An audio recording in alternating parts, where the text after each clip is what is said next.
Wagwan, welcome back to my YouTube channel. My name is Dreycosting. If it's the first time over here, what we do over here is to analyze the financial market. Like, chop it up in pieces. So each and everyone can understand. Friday thing. You know we do it on a Friday. Financial corner. The financial corner is a place where we just sit down, after a hard week and just relax. And just hold a reasoning. Right? So today we're going to look at money management in relationships.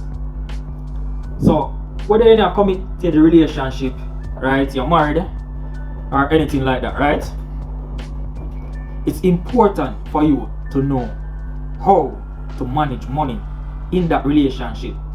That way you can protect your relationship, right? This is a very touchy topic. Some may dislike this video, some may like this video and get a lot out of it. So let me break it down now and give you some of my steps in order to manage money within a relationship. So step number one, what you want to do is to remove your ego, right? You want to remove that ego, both male and female, right? So you remove the ego. You want to have a joint account. So that's step number one. You want to have that joint account, right? So that joint account is where you're gonna consolidate your income in that one bank account. You're gonna consolidate your income in that. So your wife income goes into it, husband income goes into it. I know many of you might say, "Oh, I'm not consolidating my income with no one." Just hold on. Just listen to the video a bit, right? So watch me now. You consolidate your income in that one account. So we have spoke about so far on the financial corner how to record the expense, how to budget, right? How to manage your debt. So let's track back a bit to how to budget. So you guys can watch that video, right? Up in the YouTube card up there, right? How to budget. So what you're gonna do now, right? When you consolidate both of your incomes together, what you're gonna do is to consolidate both of your expenses together, right? So both income together, both expenses together. So you're gonna have an overall pool. So once you have that overall pool, right, you guys now need to compromise in terms of the lifestyle. So step number two is that you're gonna compromise in terms of your lifestyle, because wife want to do this in terms of beauty setup, clothes or whatever, right? Husband want to do this, he probably want to floss with his friends, party, whatever, right? You got to compromise with your lifestyle, right? Pick out the pertinent expenses, right? And consolidate both of them together, all right? So once you have consolidated both of the expenses, right, you're gonna have like in there common expenses such as rent or mortgage, right? Car notes, you're gonna have food, right? Kids allowance, right? Etc.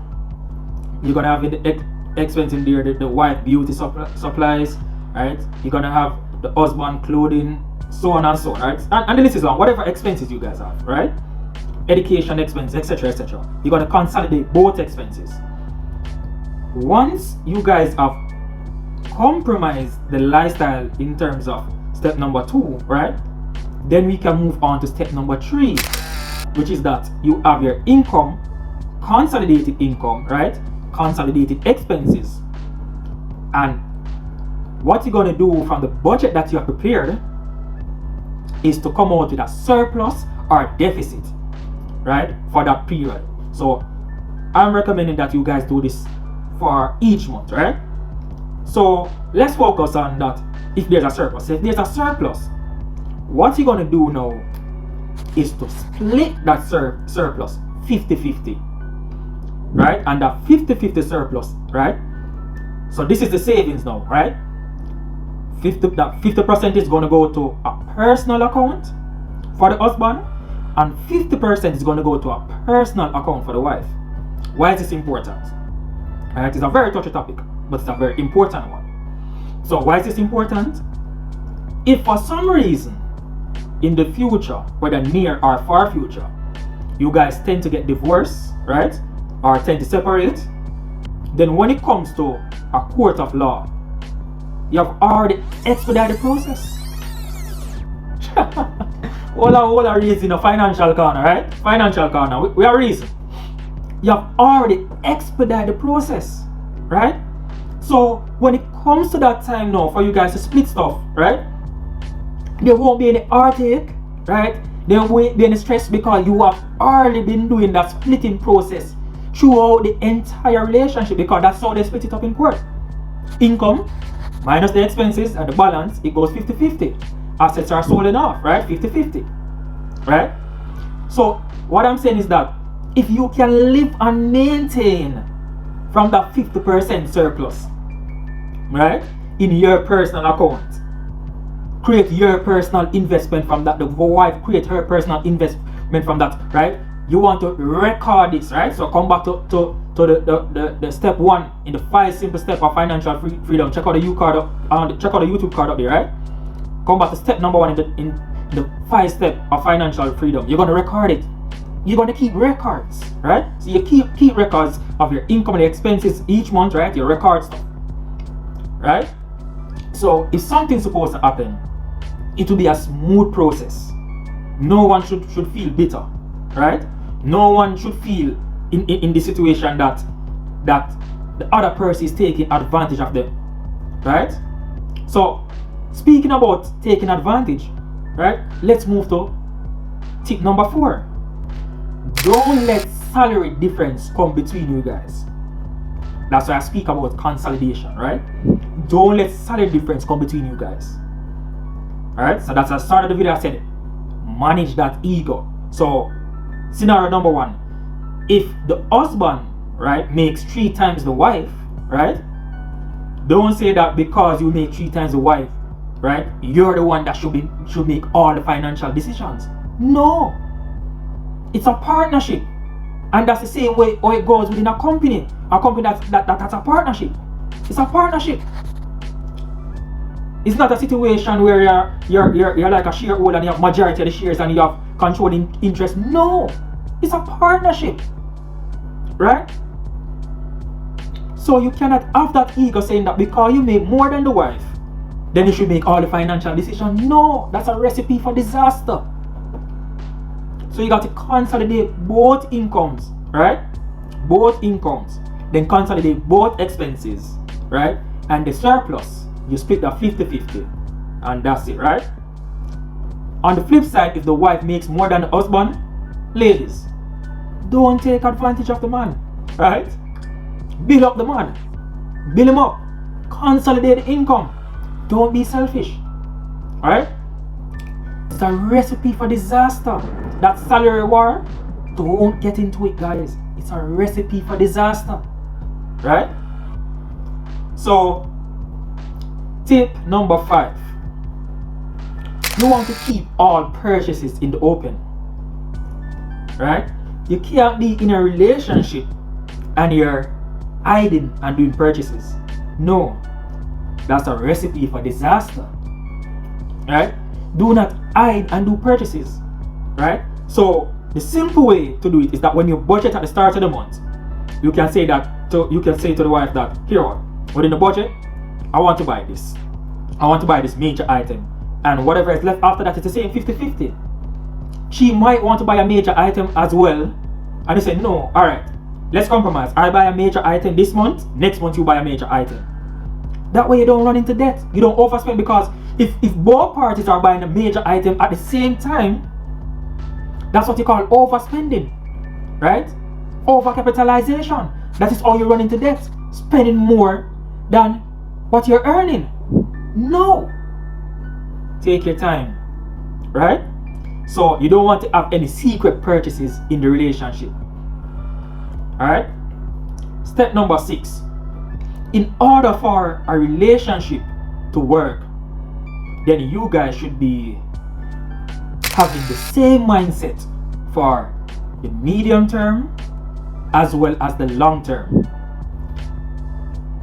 How many of you guys can remember that show by, what's his name again? I can't remember his name. That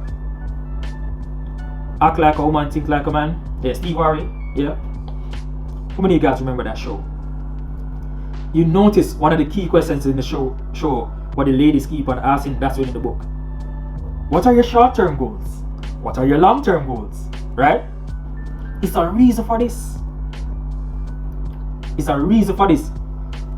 If you guys are not in the same direction in terms of goals financially, right, then that's a recipe for disaster.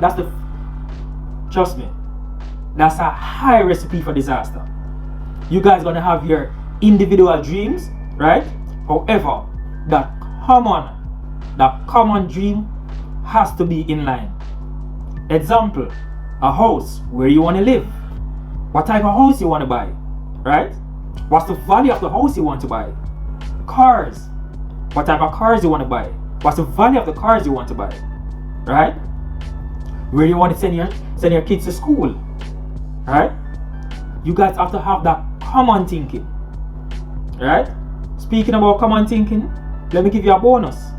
Children, do not let the children dictate the budget. You have to manage the budget. One of the best things to do where it comes to children is teach them financial responsibility from an early age by giving them an allowance. Let them work for that allowance through chores, right? Let them learn how to save that allowance and to buy the things that they want in terms of the things that they need that will already be in the budget, in the consolidated budget, right?